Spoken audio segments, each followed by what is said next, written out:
কর্মচারী আর নিয়োগ দিবে না সরাসরি, তাতে নাকি তাদের খরচ বাড়ে।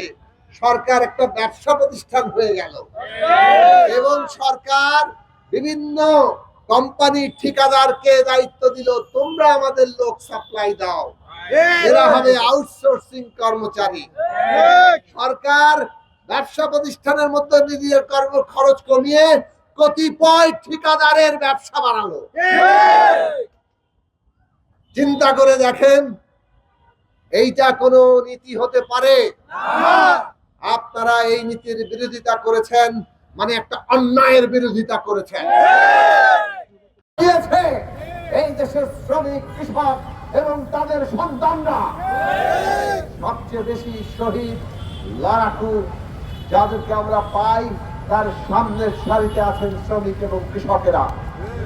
কাজে ৭১ সালের স্বাধীনতা সংগ্রামের মধ্যে দিয়ে আমাদের এই বাংলাদেশ প্রতিষ্ঠিত হয়েছে শ্রমিকের রক্তে, কৃষকের রক্তে, শ্রমজীবী কর্মচারী মেহনতি মানুষের রক্তে।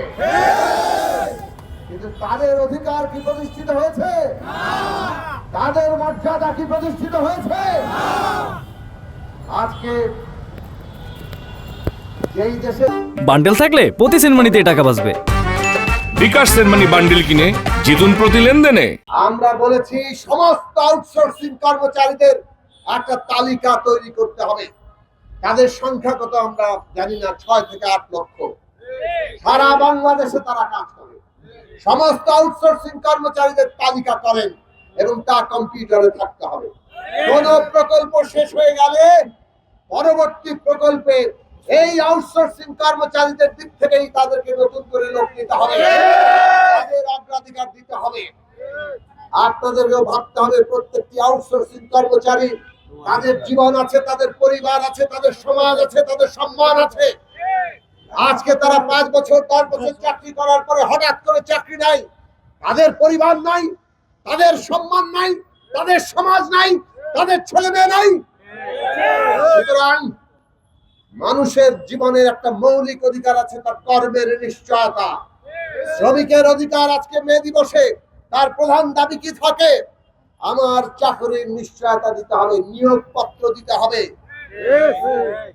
এই যে চাকরি এবং কর্মের নিশ্চয়তা, এইটা মৌলিক অধিকার। সরকারি অফিসে বসে যাদের কাজ ছাড়া আপনাদের চা খাওয়া পর্যন্ত চলে না, তাদেরকে আপনারা নিশ্চয়তা দেবেন না, এটা হতে পারে না। অতএব নীতিমালায় এই জিনিসও আনতে হবে। আমরা দাবি করেছি উৎসব ভাতা দিতে হবে, আপনারা উৎসব ভাতার ব্যবস্থা করেছেন। আমরা দাবি করেছি মাতৃত্বকালীন ছুটি সবার জন্য সমান হতে হবে। সরকারের আইনে আছে ৬ মাস মাতৃত্বকালীন ছুটি পেতে হবে, আপনারা আউটসোর্সিং কর্মচারীর জন্য দেন ৪৫ দিন। এক দেশে দুই নীতি চলতে পারে না।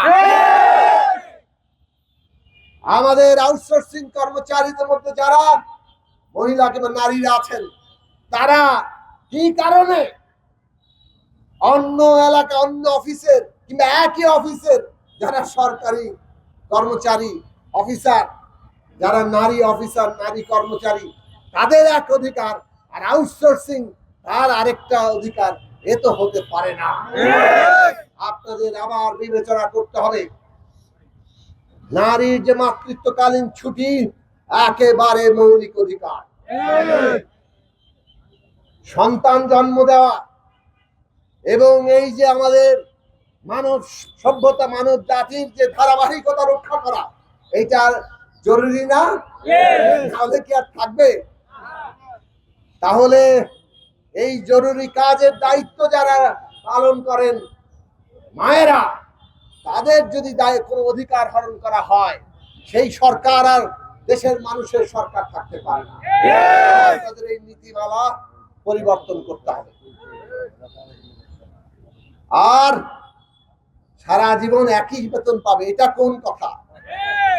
আর যিনি প্রবেশ করলেন ১৬,১৫০, ৫ বছর কাজ করার পরও একই বেতন, ১০ বছর কাজ করার পরও একই বেতন, আপনি তো তাকে দুর্নীতির দিকে ঠেলতেছেন, তাই না? আমার পেটে যদি ভাত না থাকে, তাহলে তো আমি অন্য উপায়ে অর্থ আদায় করতে যাব। সুতরাং আপনাদেরকে যদি ন্যায় প্রতিষ্ঠা করতে হয় এই ক্ষেত্রেও নীতিমালার বদল